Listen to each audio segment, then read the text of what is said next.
So, nandito tayo sa likod. Ito yung area na hindi ko nakikita. Meron palang nasa likod ng tent. So, yun, may mga jazz dito.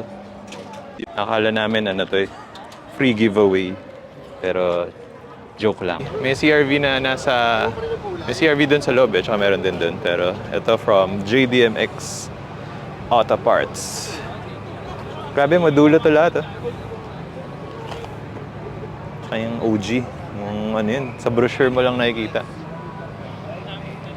Sa mga interested sa specs, post nyo na lang yung video.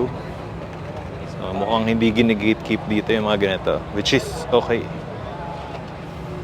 So ito guys, meron siyang steering wheels na naka-display iba-iba. I think CRV to lahat. Tapos yung TE, hindi pala ganun ka-hype, no? Kasi patungan lang siya, yung TE37. Kung may isa ka pang TE37, patungan lang yung isa. Isa pa.